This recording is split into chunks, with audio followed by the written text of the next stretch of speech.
Live from the Washington, D.C. area, it's the Inside Scoop.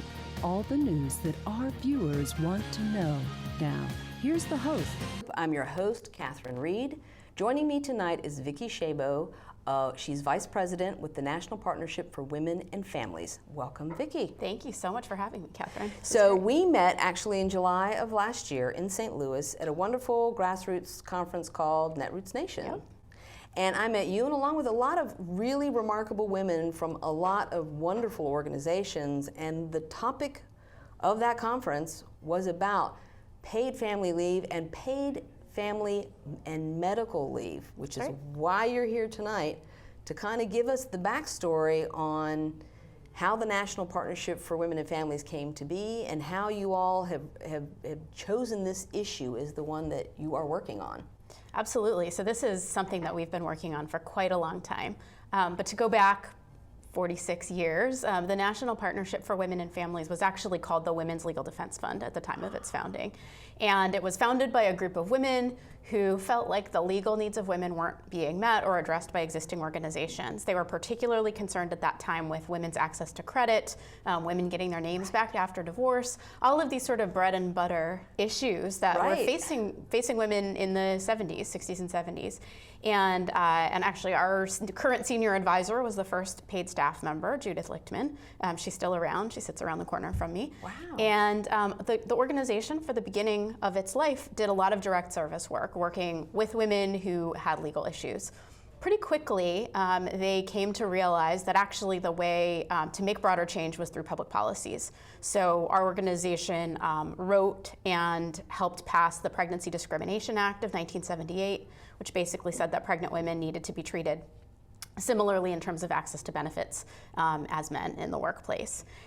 We then, in 1984, wrote the first draft of what would become the Family and Medical Leave Act, and we led a coalition for 9 years, passed several vetoes, that then led to its passage in 1993. It was the first bill that Bill Clinton signed as president. So we've been at this for a long time. Today, we work closely with state and local advocates. We work with federal advocates and policymakers. We work with the private sector. We really work across the gamut. We lead coalitions in support of fair and family-friendly policies like paid family and medical leave, paid sick days. We're very active on equal pay and pregnancy discrimination, which, believe it or not, is still a thing. Right. And then the other part of our shop works on access to quality, affordable health care. We were instrumental in passing the women's health provisions of the ACA, and we work on reproductive health and rights, recognizing that all of these things really go together. Women's health and women's economic security and women's workplace advancement all contribute to making life better for women and their families. That's amazing. I had no idea that you were 42 years old. 46. 46 years old. 46 years old. Yep. So you all were behind the Family Medical Leave Act. That's right. Which is the 12 weeks of unpaid leave. And there are even restrictions around that. There are. Yeah, and it's the first and only federal law that recognizes the dual demands of work and family. As I said, it took 9 years, the strong advocacy coalition, bipartisan support, great stories about pro-choice and anti-choice advocates going together to lobby members like Henry Hyde. It was a true big heroic effort. As I said, it overcame several vetoes. It became a big issue in the 1992 presidential election. And we're really proud of that accomplishment, but we've always recognized that the FMLA, which, as you said, provides 12 weeks of unpaid leave, it only applies to people who work at work sites with 50 or more employees within a 75-mile radius.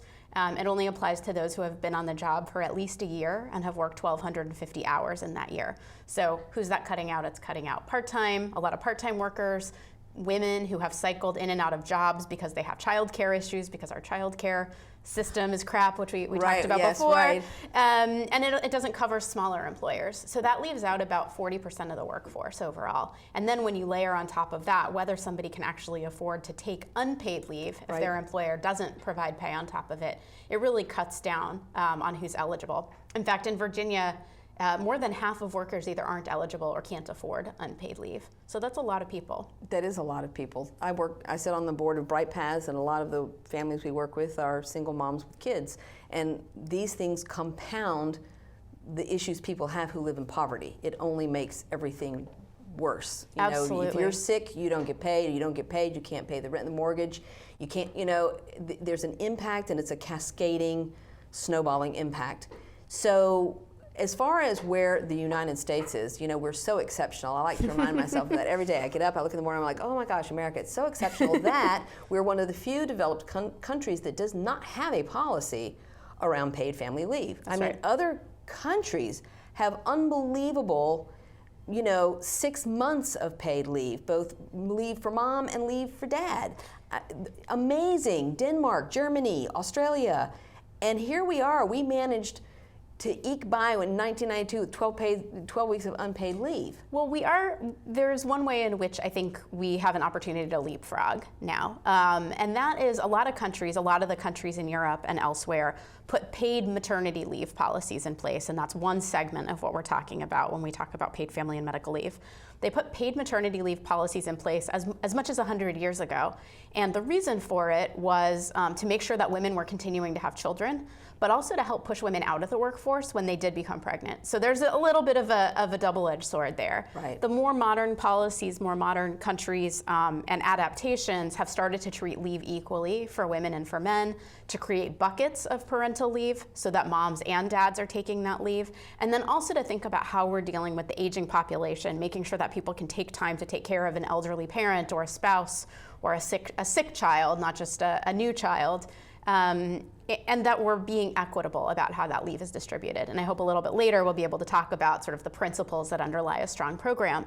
But it's interesting to look at the European example. Often we hear critics of the work that we do say, oh, but paid family leave in Europe, that means that women's labor force participation is down, it means that their earnings are down.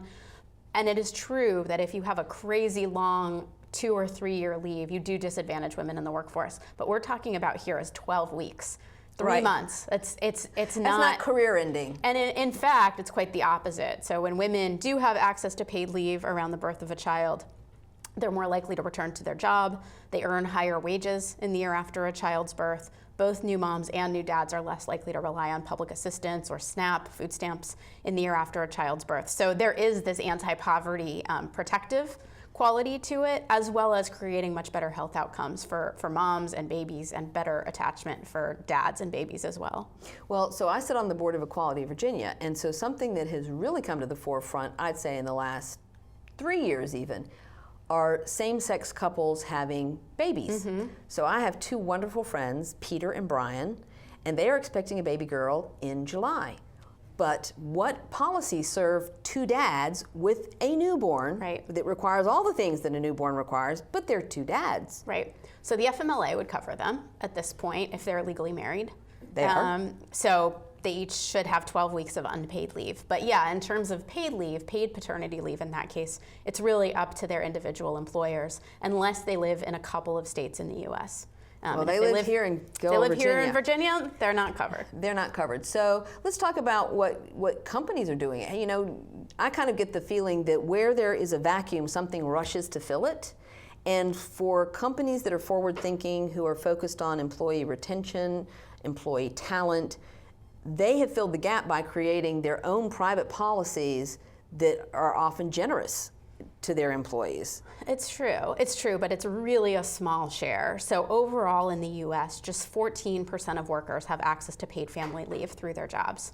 In other words, 86% don't. That's 114 million people or thereabouts. So you can hear about something like Capital One or some company like that who does amazingly generous things, but that's still only 14% of the workforce. Yeah, exactly. So we have seen, one of the great highlights of the last year or so is that we've seen a number of companies take proactive steps to deal with this gap, to fill the vacuum.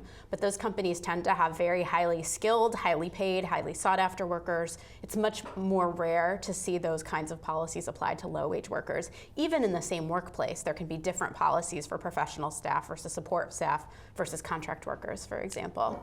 That's a very good point. And of course, the fastest growing segment of jobs in this country, and certainly in the Washington, D.C. area, are service jobs. That's right. With no benefits, they're not full time. And this brings us back too to the whole idea, not just of paid family leave as pertains to the birth of a child, but just being sick yourself. That's right. Or a serious illness of a parent or a child. Right. So we tend to think of those things as two separate buckets. So paid family and medical leave we think about for serious, longer term, serious health conditions is the way the FMLA calls it. Cancer, a broken leg that wasn't caused on the job, right. Some sort of really serious injury or illness that requires a substantial period of time away from work. And the way that the public policies we work on propose to deal with that is to create a shared pooled system that employees and employers pay into, similar to Social Security, though different from the Social Security system, but a social insurance fund. That's how the states that have created these policies have done so, by creating an employee payroll deduction or employer payroll deduction. Paid sick days is a policy that is separate, where somebody can take a couple days that they need to recover from the flu or a cold, or stay home with a sick or feverish child, to go to the doctor to get preventive health care, which we know is good for everybody, including the costs in the healthcare system. And those policies simply require employers to provide an hour of earned sick time, for example, for 30 or 40 hours that somebody works. Those laws have had tremendous success over the past couple of years, 3-4 years. We now have nearly 40 places across the country that have paid sick days laws. But again, that still leaves out more than close to 40 million workers. It's a patchwork, right? Because there are things we're trying to do on the federal level, and that's FMLA is on the federal level. But a lot of things are left to the states or even to individual cities. That's right. That's right. And it's for employers, it's difficult to navigate that sometimes. Good employers, the high road employers, recognize that their employees need access to that type of protection, and they provide paid sick days. It's common sense. You don't want your worker coming in and sneezing on their coworker or sneezing on somebody's food, for example. Right. But it's shocking. The 36 million workers, 36% of workers, close to more than 40 million workers in the country in the private sector, don't have access to a single paid sick day. Close to half of parents can't take paid sick days when their kids get sick. So what that means is that people are going to work or sending a child to school sick, or they're foregoing substantial income. For a typical family without paid sick days, for example, just 3.5 days away from their job without pay can jeopardize their ability to buy groceries for the month. So what is that trade-off saying to that family and to the costs that our society is bearing in other ways? Absolutely, and we see this every day because Bright Paths actually works with families that are in that category. So when we come back for our next segment, we'll talk a little bit more about how this really impacts day-to-day workers who don't have access to paid leave. So please join us after the break, and we'll be talking with Vicki Shabo of the National Partnership for Women and Families. Patriotism. It inspires passionate debate, and it's worn like a badge of honor with good reason, because it means love and devotion for one's country. Love. But what really makes up this country of ours? What is it we love? It's the people. Almost half the country belongs to minority groups. People who are lesbian, African American, and bi, and transgender, and Native American, and proud of it. After all, what's more American than freedom to celebrate the things that make us, us? This year, patriotism shouldn't just be about pride of country. It should be about love. Love beyond age, disability, sexuality, race, religion, and any other labels. Because the second any of us judge people based on those labels, we're not really being patriotic, are we? Because love has no labels.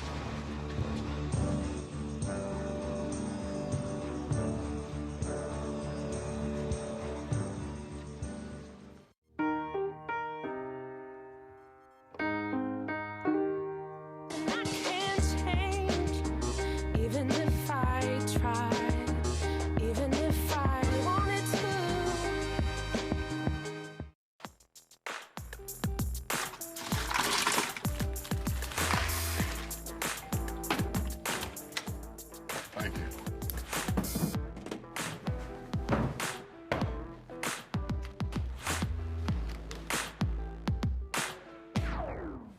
You got a king? Go fish! In your face! In your face! It only takes a moment to make a moment. Take time to be a dad today. Are your children in the right car seat for their age and size? It may be too late to check when you're on the road. Fortunately, you're on the couch.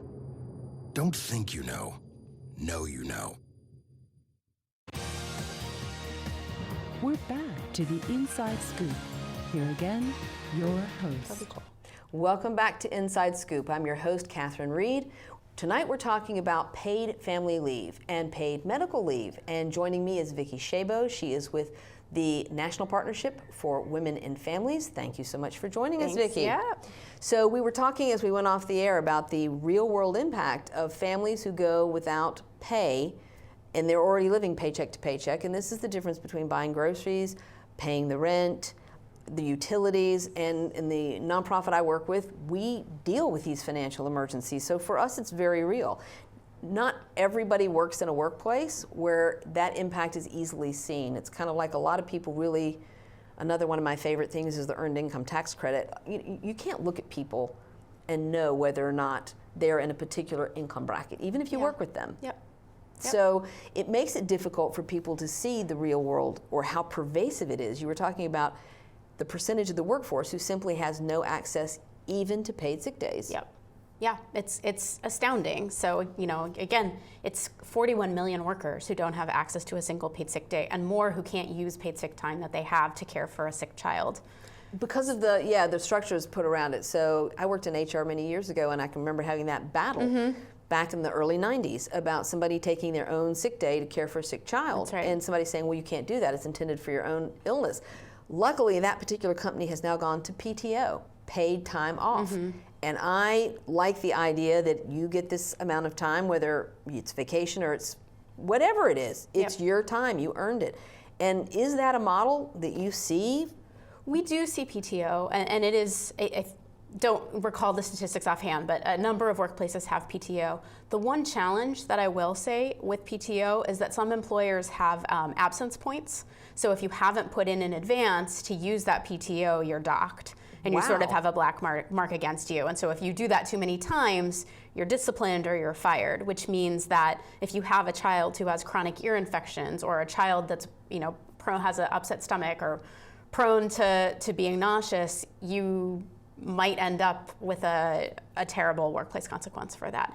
So what we like about the paid sick days laws that are cropping up around the country, where we're seeing no adverse impacts on employers, we're seeing benefits for employees, those are job protected. So if you need to take paid sick time and you've earned it through in a jurisdiction that has an earned sick days law in place, you can't be disciplined for using the time that you've earned. So what are some of those jurisdictions who have put these into place? So we currently have 7 states that have passed paid sick days laws, and 32 other places, DC and 31, a couple counties and a number of cities. So the very first one of those laws was passed in 2006 by voters in San Francisco, the crazy left coast, and for a while it was a crazy left coast thing. But most recently, actually on Election Day in November, the state of Arizona was one of 2 states to pass paid sick days laws. Wow. Washington State was the other one. In Arizona, it passed with nearly 60% of the vote at the same time that voters broke for both Donald Trump and John McCain. So it's such a great example because this isn't a partisan issue. For voters in particular, this isn't a partisan issue. And when people have the choice to stand up and say, yes, I believe that people should have paid sick time, it passes. It's really politicians that get in the way sometimes. That's an interesting case study, Arizona. Yeah, absolutely. And so this was a ballot referendum. Is this always a ballot referendum, or is it decided in other ways? Yeah, so in most cases, it's gone through a legislative process. So San Francisco was a ballot, Arizona was a ballot, Washington State was a ballot. It's possible that some of the places in New Jersey, a couple places in New Jersey that have passed paid sick days by the ballot. DC was the vote of the city council? DC was the city council. Milwaukee passed a paid sick days bill by ballot in 2008, and it was first challenged in court and then ultimately preempted by state law, where when Scott Walker came into office, he said no states or localities no localities could legislate on the issue of paid sick days or paid family and medical leave, or any family and medical leave, so it got wiped out. But in most places, it's passed through a legislative process. In most of those cases, it's been in blue states, but the thing that makes Arizona so exciting is that it's not. The states that have, and Massachusetts passed by ballot as well. So the states that have paid sick days laws are Connecticut, which was the first to pass paid sick days by the legislature in 2011, the state of California, the state of Oregon, the state of Vermont, Washington State, Arizona, and one other that I am forgetting at the moment. That's okay, it's not a quiz. Let's go back to Connecticut since they were the first. Yeah. How has the model worked out? I mean, what has their experience been? A lot of people are like, I have people asking me, but how would this work? And I don't understand who pays for it. And everybody's worried about small business. Small business is going to crumble under these onerous, burdensome regulations. Yeah, I mean, all of the evidence from all of the places that have passed these laws where they've been in place long enough to collect evidence shows that it doesn't have that impact at all. The number of businesses continues to grow. The number of businesses in the sectors that are most impacted, like food service and hospitality, continue to grow. Inflation doesn't increase dramatically. People are healthier. People don't abuse them. That's the other finding, is that you always hear like, oh, this is just going to be, an opportunity for people to go to a ball game. I know. But that hasn't turned out to be the case at all. When people have access to paid sick days, they use them for sick days responsibly when they are sick and need the time off or need to go see a doctor. And as to who pays, the employer provides pay just as they would if the employee showed up. And we're talking about a very small number of days a year when we talk about paid sick days. We're talking about, in California, 3 days a year. In Massachusetts, it's 5 days a year. Which is why people use them responsibly. Exactly. Because you don't know who's going to get sick, right? So you save them until you need them. Exactly. Actually, one of the most interesting findings from some of the early research in San Francisco was that moms and dads with children actually use them less often, or because they were stockpiling them. Exactly. It they was were unpredictable. Oh, how well I know. Yeah. But it's pretty incredible that people can, lose much needed pay or be fired just for taking a sick day. And we're not talking about the employee that's, always has a problem. You can, sometimes employers say, oh, but I have this employee and they always have problems and they never show up. That's not the employee that is. It's not the policy's not the problem. You've got a problem employee. Exactly. Take care of your problem employee. Again, my HR background tells me there is this tendency to create policies around a few people who have a problem. Right. And so you punish or penalize people who do the right thing because you will not deal with a bad employee. Right. I mean, but what we see is, in general, these, as I said, most employers, report very little issue. Even those who, tend to say, oh, my restaurant will close or my business will go under. When you go look back at those exact employers and at the economy generally, we don't see any negative impacts. And actually, Maryland is probably on the cusp of passing a paid sick days law within the next month or so. It just passed the House on Friday of last week. So being a Virginian, I just am so used to everybody all around us doing things like rivalry going here. Medicaid expansion. It's like, oh, everybody around us and all of these other things. Everybody around it, but not Virginia. We're out here, a little island of resistance, all by ourselves. So, I'm sure people felt the same way about Social Security.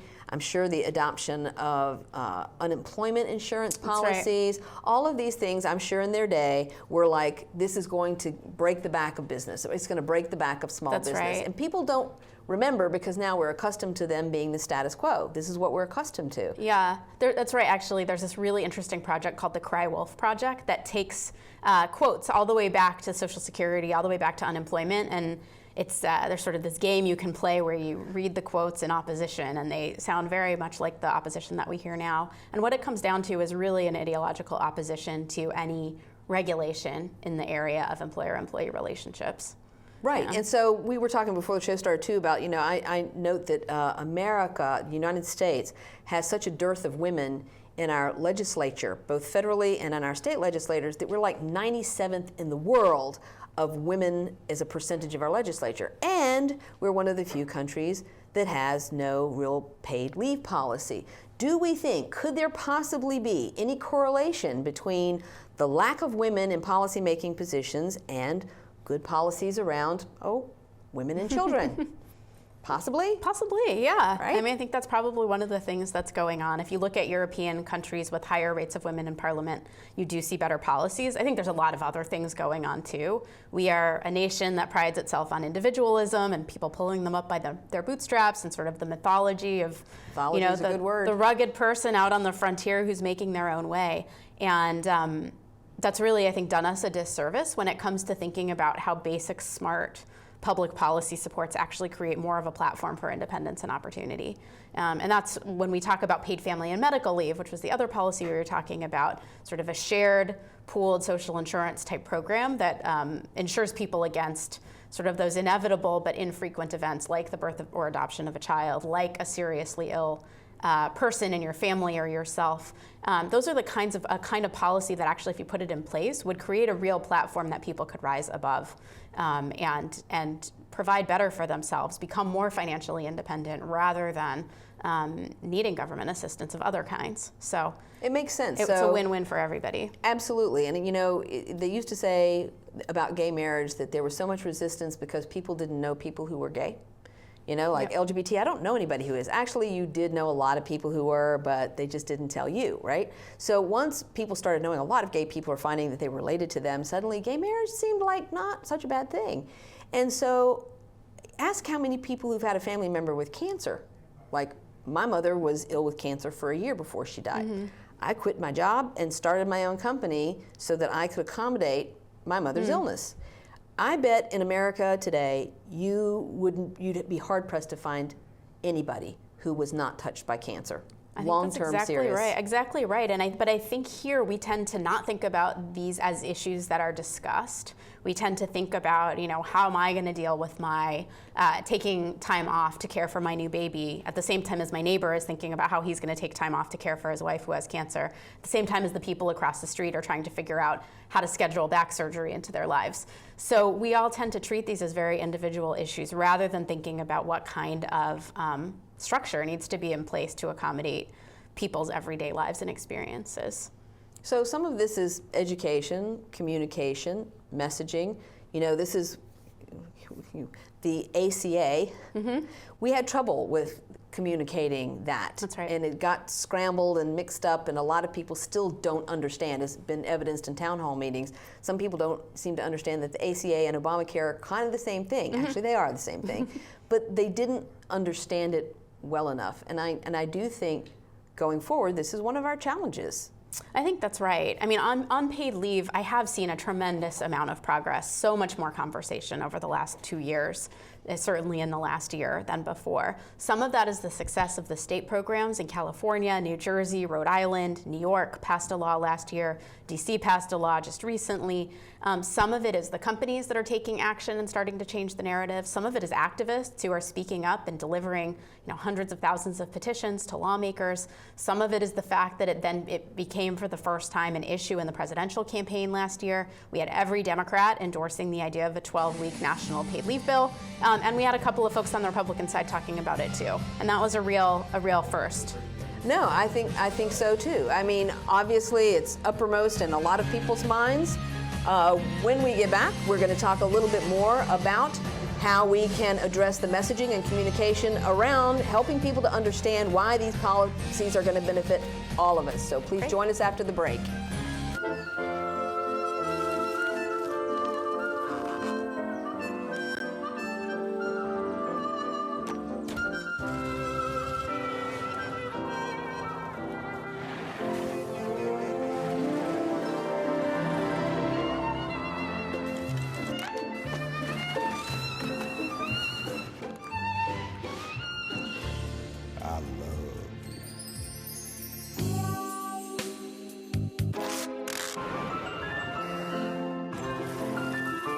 Strawberries? Okay.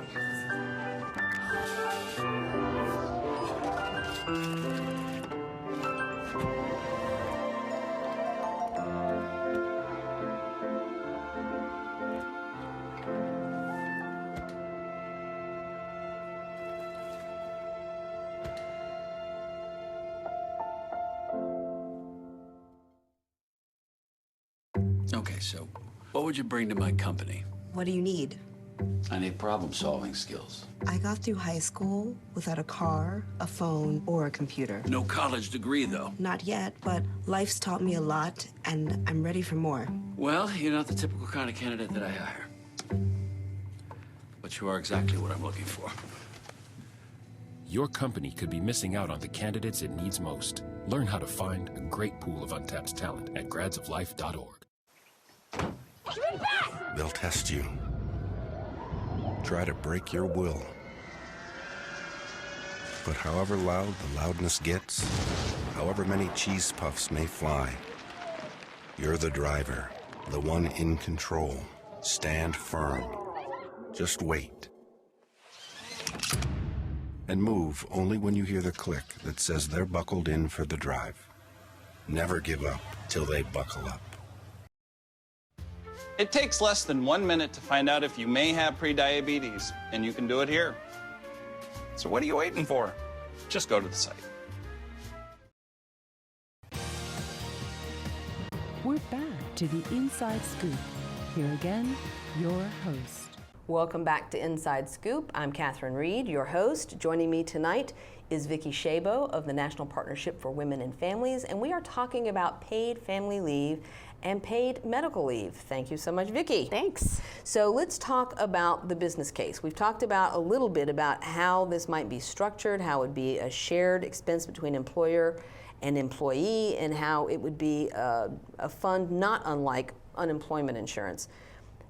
How does this benefit businesses? You said Connecticut has found, they were the first state that did this, that far from having a collapse of their business or their economy, in fact, they're thriving. So Connecticut did paid sick days, which is Right. the one policy where employers are actually just providing paid sick time to their employees at an earned basis. California, New Jersey, and Rhode Island each have these sort of shared pools for paid Okay. family and medical leave. So that's for, again, longer term, serious medical needs or family medical needs or to care for a new child. So businesses, it's really interesting. So we've talked a little bit about business opposition to these policies, or organized business opposition. But what's interesting about paid family and medical leave and creating a public policy that creates an affordable way for businesses to ensure that their employees have leave is that smaller businesses in particular really like this model, because it means that the burden of providing kind of the one-to-one cost or one-to-one wages while an employee is on a longer term leave gets spread out across the employer pool in the workforce. It means that worker that works for that person, that company, is able to take the leave that they need, but the employer is also able to hire a replacement worker or find other ways to cover the work. So there was actually just a report put out recently by a group called Main Street Alliance, which convened a task force of small business owners who on their own sort of said, this is the kind of policy we want. We want a pooled system, pooled risk, pooled costs, and then employees get back a portion of their income when they need time off. And that makes sense. But again, back to education, communication, and messaging. Exactly. How do we break through when businesses just see, they think of regulation as being a bad thing. All regulation is bad. Anything that's new has a financial burden that is going to be bad. So to me, this has always been the problem.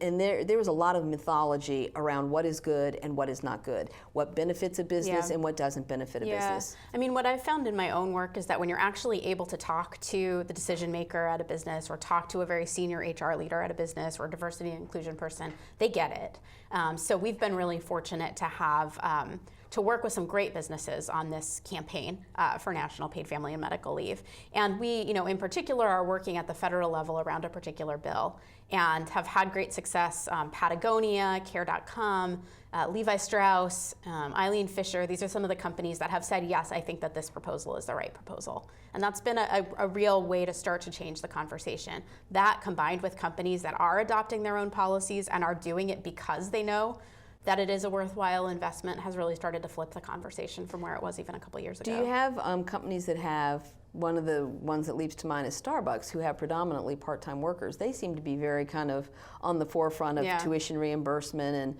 all kinds of benefits for their part-time workers. Do you have companies like that where they're standing behind it, says something because their employees are not traditionally full-time, high-value, white-collar? So we're in conversations with a number of different companies. We and a lot of our partners are in conversations with different companies. I will say that some of the folks, Levi Strauss, for example, has manufacturing plants. They have here in the U.S. They have retail stores, and then of course they have corporate headquarters. And they believe that it's a policy that works for all of their employees. Even their retail people in the storefronts. I mean, they're brick and mortar. Yeah, I mean, I can't speak to their exact. They do have a generous policy that they rolled out last year, but in terms of their standing behind public policy, they believe that it makes sense that everybody in the United States, no matter who they are, where they live, who they work for, what job they have, should have access to basic paid family and medical leave. It makes sense. I don't even know why we're still having this conversation, but clearly we still are. We are. What about chambers of commerce? I mean, the U.S. Chamber of Commerce, which is a very interesting organization. There are large chambers like the Northern Virginia Chamber of Commerce here. Are you getting their member companies? It seems to me that's a great avenue for getting them behind this. Any momentum there? There's a lot of work to do. So there's organizing happening across the country with respect to small businesses and larger businesses. And it's a matter of resources and just sort of the tip of the iceberg.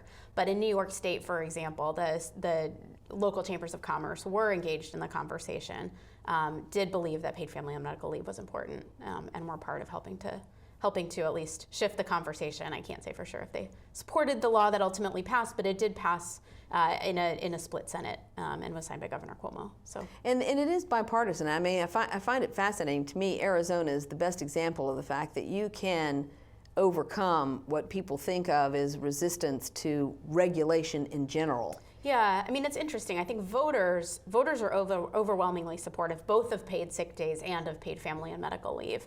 So we did some polling on election eve and election night this past year. So again, not an election that went in a great direction in a lot of different places, necessarily if you think about the kinds of elected officials that stand for these policies.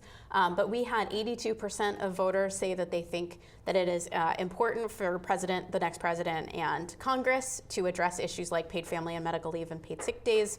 Close to 8 in 10 in support of a 12-week national paid family and medical leave law that would create a fund, as we've been talking about, including 66% of Republicans, 3/4 of independents, and something like 90% of Democrats. Across region, across gender, across age, this is a common sense thing. And the interesting thing that we found through some analysis too is that elected officials stand to benefit in terms of voter support when they support these policies. So it's not just good policies, it's not good policy, it's also good politics. That's good. Not just good policy, it's also good politics. I really like that. Very snappy. You know, it all comes down to what can you fit on Twitter, right? So both the presidential candidates did talk to differing degrees about the importance of paid family leave. They did. It was mentioned last week in the president's address to the joint session. And it was kind of, I say mentioned because it really was mentioned.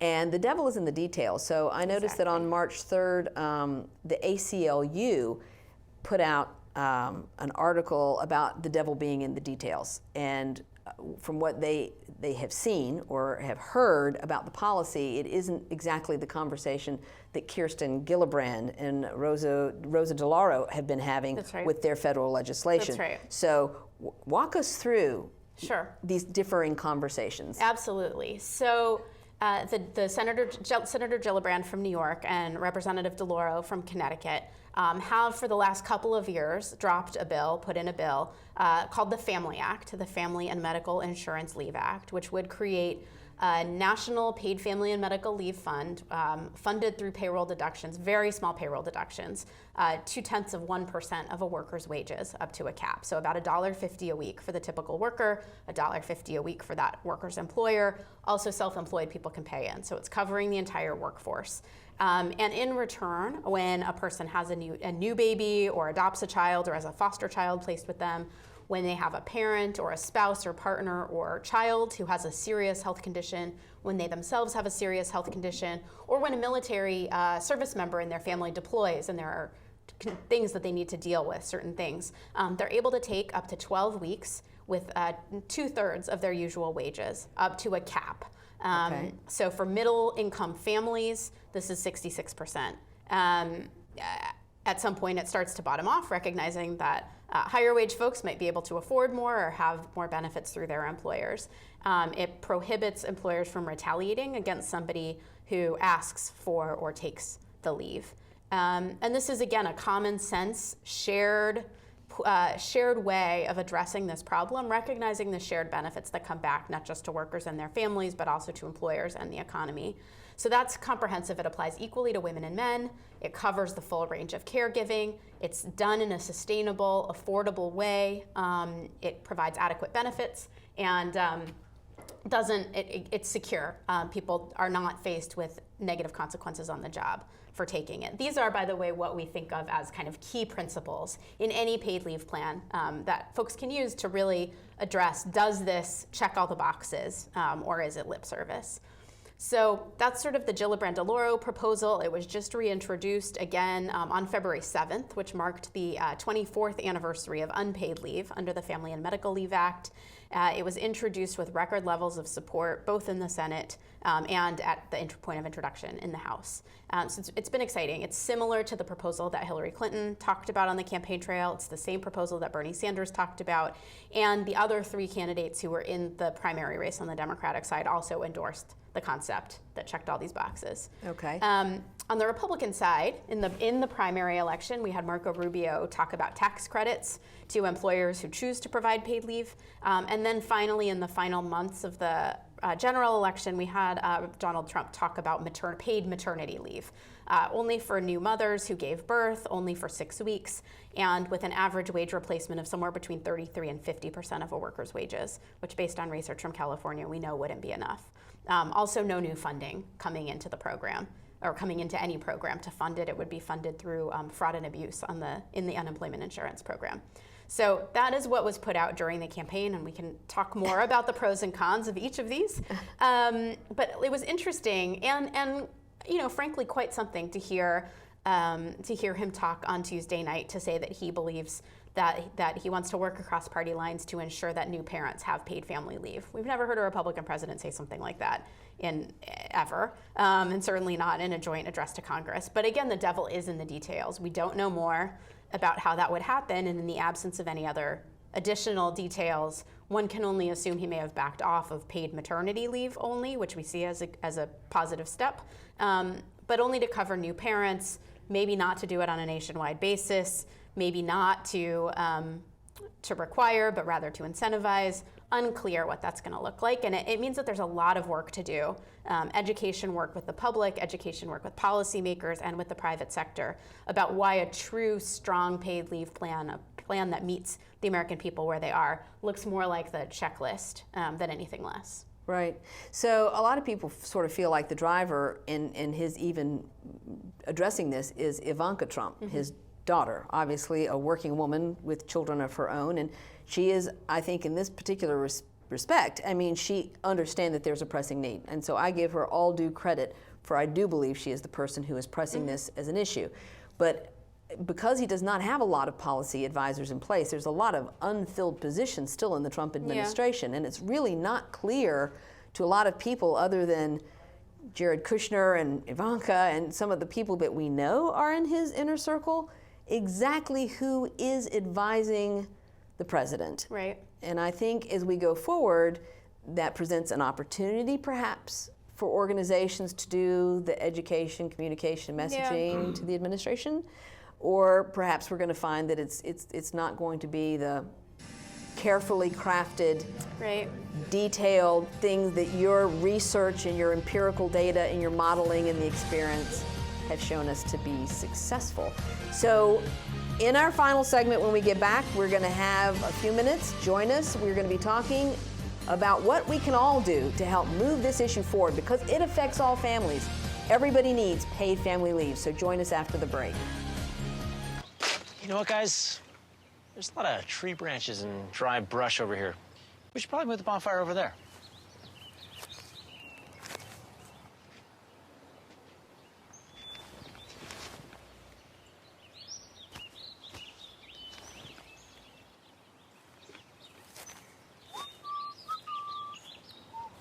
I'm guessing Smokey liked that idea.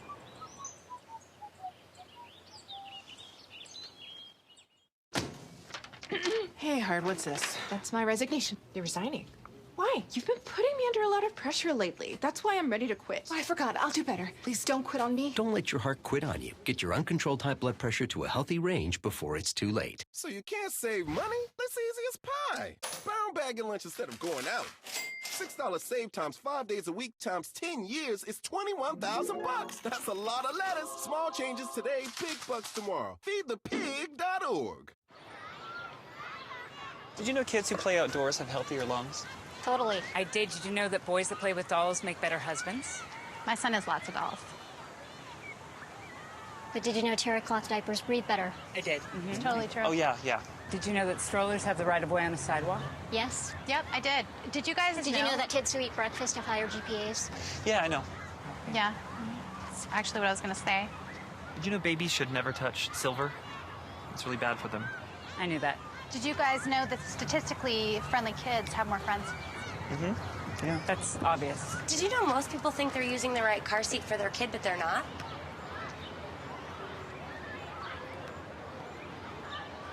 Parents who really know it all know for sure that their child is in the right seat at the right age and size. Visit safercar.gov/the-right-seat to make sure your child is protected. I'm putting that on my blog. I just put it in mine. We're back to the Inside Scoop. Here again, your host. Welcome back to Inside Scoop. I'm your host, Catherine Reed. Joining me tonight is Vicki Shabo of the National Partnership for Women and Families, and we are talking about paid family leave and paid medical leave. Thank you so much for coming out from D.C., all the way from D.C. to talk to us tonight, Vicki. Absolutely. So let's talk specifics about the coalition that has been put together to work on this, how individual people can get involved, how nonprofits can get involved, how government agencies can get involved locally. Absolutely. Because this is going to require, I think, all of us.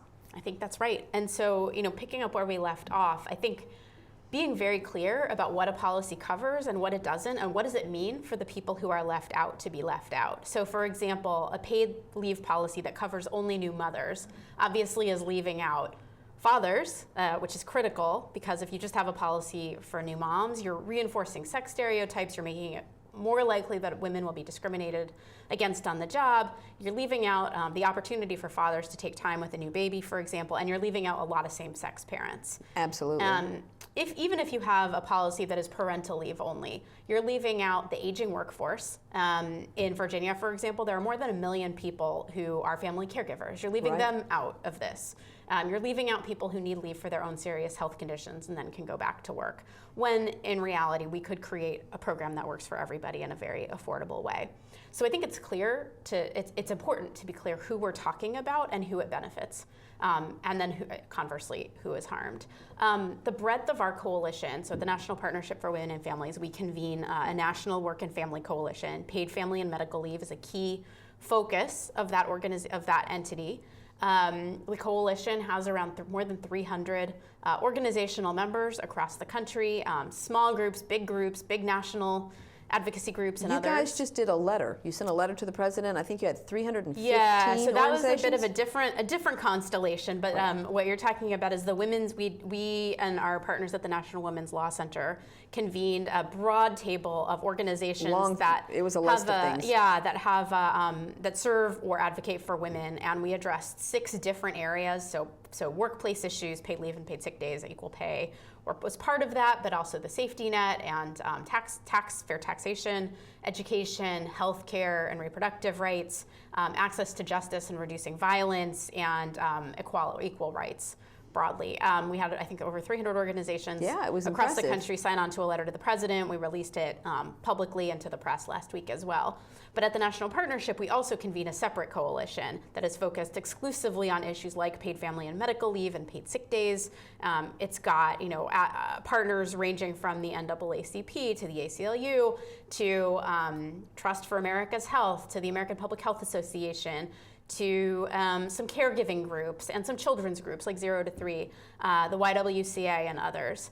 And we work together to think about federal advocacy. We help feed national partners and their local affiliates into state and local campaigns. We do public education work together. We talk to the media together. We do all sorts of things. And that's the kind of work that needs to happen now, in particular, as we must be out in front in talking about what a strong, comprehensive, affordable, sustainable, and secure paid leave program is that would affect every working person, no matter, again, where they live, who they work for, or what job they have. And that's what we're aiming for. And particularly as we are encouraging individuals to assess the programs that are put forward, not to just be persuaded by the words paid family leave, but really to think about what is a policy providing.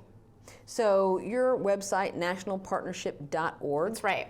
has a lot of this information out there. It does, and for folks who are interested in the broad coalition and sort of a coalition view of the issue, they can also go to supportpaidleave.org, which is our coalition website. We have a lot of resources from different partners there. We have a blog that organizations have contributed to tell the different stories about different aspects of paid family and medical leave. And people can also follow you on Twitter if they're Twitter users, That's right. because there are a number of hashtags that different organizations are using. Yeah, so we tend to use the hashtag paid leave, just one word, PAIDLEAVE. We also use Family Act, so hashtag Family Act for the name of the bill.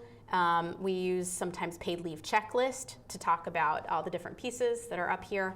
Yeah, those are the main ones. Right, so let's say that somebody works for a nonprofit and thinks that, because I'm always pushing nonprofits to do better advocacy. So if they wanted information about how they could add this to their advocacy or the avenues in which they could support either the Family Act federally or work on, we're already thinking about the 2018 session here in Virginia, what would it look like if we were to have one of our legislators carry a bill? Yeah, so we've got all sorts of materials and resources. We have template letters that organizations can use to speak out in support of the Family Act. We have a toolkit that individuals can use. We have model bills that we work on with an organization called A Better Balance in New York. So we work with lawmakers and with advocacy groups and nonprofits to think about what a bill that would fit the contours of their particular state would look like. We also work with mayors and city councils. It's been great to see the U.S. Conference of Mayors recently, last year, endorsed the national paid leave bill, as well as encouraged localities to keep creating their own policies. We've seen a number of localities create paid parental leave programs or paid family leave programs for their own employees in the absence of state or federal action. And so that's been really interesting to see as well. No kidding. That's very interesting. So what about people working through their companies? Is there, and I would say again, chambers, I don't think enough attention is being paid because again, and this is the whole ideal of advocacy, it usually bubbles up from the bottom. Yeah. Somebody has to come and say to a chamber, I want to make this an issue. I want to put it out there and I want to talk about how our members should support this. Same with an employee in a company, whether it's a small business or a bigger one, saying, I want to talk about why our company should sign on to support a policy that includes our company and everybody else's. Yeah, that's right. I mean, we've seen that a lot of the change within companies has come from employees or out of a desire to attract employees. I think the same could be true of a company taking a public policy stand. And in fact, we created a nifty little palm card for folks who want to talk to their own companies, either about the company's policy or about public policy. And that's at nationalpartnership.org/askaboutleave. Ask about leave, okay. All right. So yeah, we really try to make it as easy as possible to provide the research and education materials that individuals, organizations, companies need to plug into this fight. Right, and so I love the fact that you've got it available, that people can find it. That's nationalpartnership.org. And also thinking in terms of not just new parents. By the time you discover that you need it because in 9 months you're going to be a parent, it's kind of a little bit on the late side. Not that it's ever too late, but it's kind of a little on the late side. I think directing people toward those who are terminally ill, like I said, it's probably at this point, most people know somebody who's had cancer. That's right. Serious enough cancer that it required time off from work, chemotherapy, radiation, home-based care. And so people need to think in terms of what does this mean for the quality of life no matter where you are in your life. Exactly, exactly. And that's why we believe that a broad-based comprehensive policy makes the most sense. You know, it's really easy. We see comments all the time when there are stories in the paper or online about parental leave, and inevitably the comments say, well, if you can't afford to have a child, don't have a child. Right. Live more simply, et cetera, and save.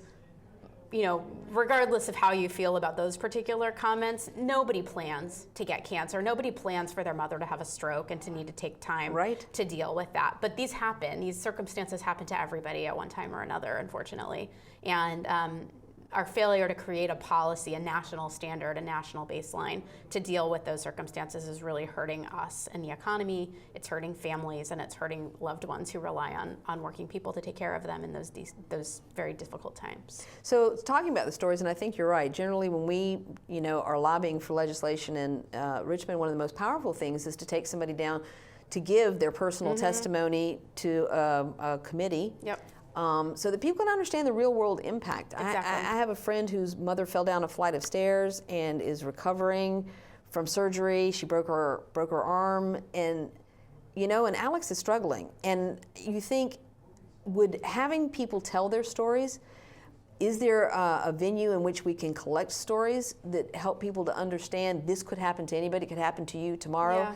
And then where would you be? And where would your family be? And your children or your aging parent be if you couldn't afford to take care of them? Yeah, absolutely. So on the supportpaidleave.org website, I believe there is a story collection feature.